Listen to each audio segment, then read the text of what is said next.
Most people spend their lives fighting battles they see, convinced their biggest enemy is somewhere out there in the world. They blame their circumstances, their past, or other people for their struggles.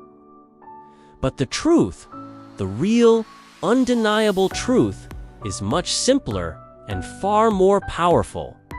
Your greatest builder and your greatest destroyer are not outside of you. They both live inside your own head. Think about it. Your mind is like a vast, active construction site. Every single thought you have is a brick.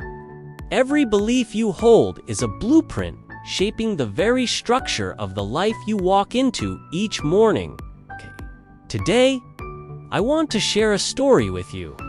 It's about a man who discovered this profound truth the hard way.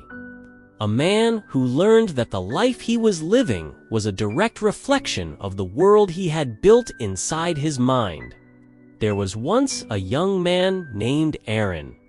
He grew up in a small, forgotten village, a place where dreams seemed to wither before they could even sprout.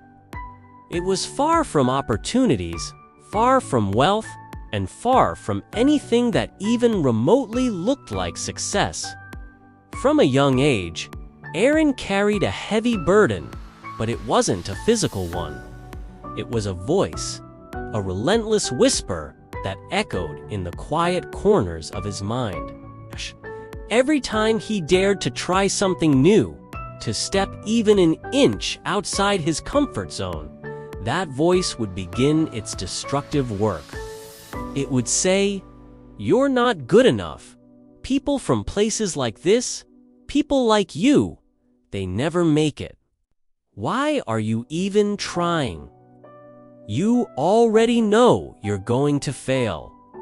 He heard these words so often that they started to feel like his own. He began to believe them. The more he listened, the more those whispers solidified into his unshakable truth. The world outside didn't need to defeat him, because he was defeating himself every single day. He started to actively avoid challenges. He built walls around his tiny comfort zone and refused to leave. He wouldn't apply for a better job. He wouldn't learn a new skill. He wouldn't even speak up when he had a good idea. Why? Because in his mind, he had already failed. The voice had convinced him of the outcome before the race even began. His mind was systematically destroying him before life even had a chance to test his true potential. He was living in a prison with no bars, a prison built entirely of his own negative thoughts. One afternoon, as Aaron was wandering aimlessly, filled with his usual sense of hopelessness, he came across an old carpenter. The man was patiently working on a dilapidated house that looked like it was one strong gust of wind away from collapsing. The roof was caved in, the walls were crumbling, and the paint was peeling like old, dry skin.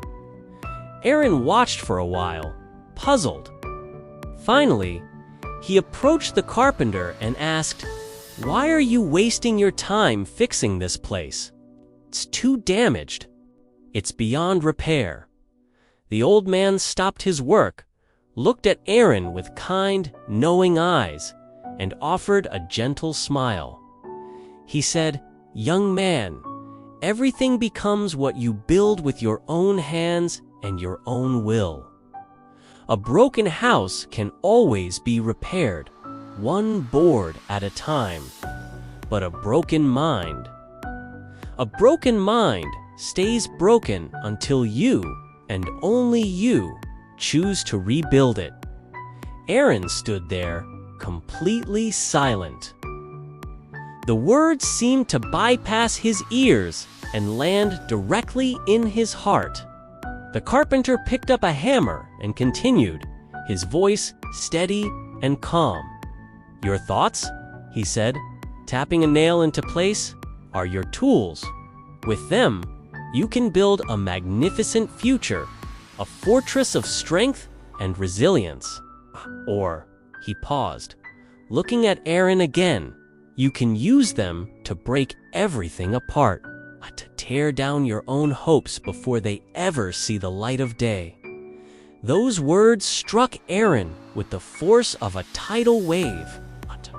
For the first time, he saw it. He wasn't a victim of his circumstances. He was a victim of his own internal monologue.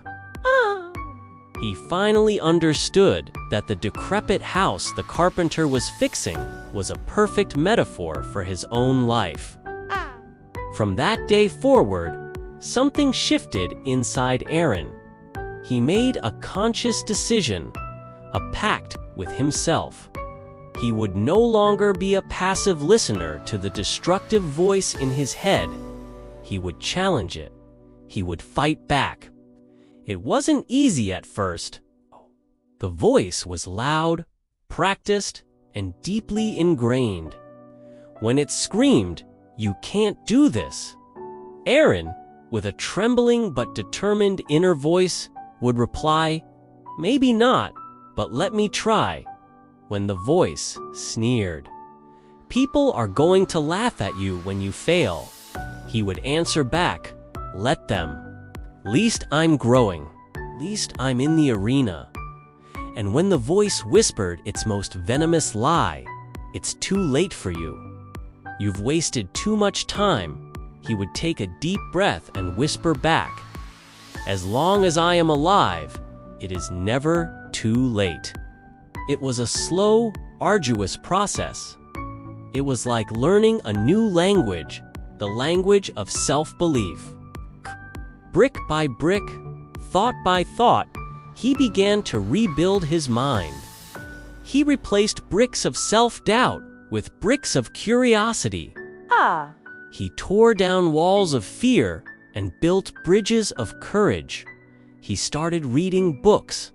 He started asking questions. He started to see failures not as final judgments, but as lessons. And as his thinking began to change, something miraculous happened. His actions began to change. He became more confident, more proactive. He started seeking out small opportunities, then bigger ones. And when his actions changed, his entire life began to transform before his very eyes. Months turned into a year. The Aaron of today was unrecognizable from the Aaron of yesterday. He had learned new skills, turning his hands to different trades and discovering talents he never knew he possessed. He started with small jobs around the village, fixing things for his neighbors. His reputation for hard work and honesty grew. Soon, he was being offered bigger, more complex projects. Of course, he made mistakes along the way.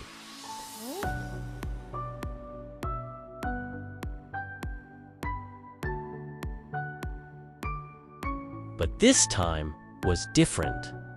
He didn't use his stumbles as an excuse to give up. He used them as feedback, as fuel.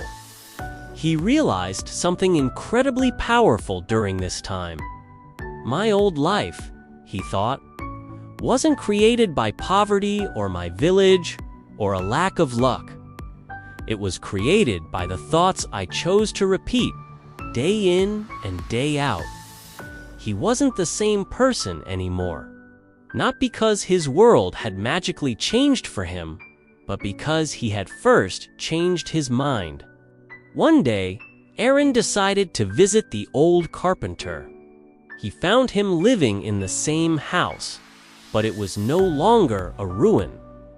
It was a beautiful, sturdy, and welcoming home, a testament to the old man's patience and skill.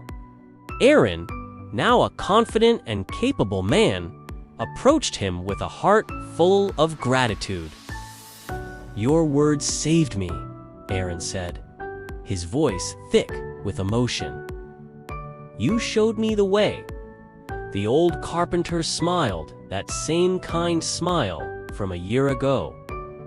He shook his head gently and replied, I didn't save you, Aaron. You saved yourself.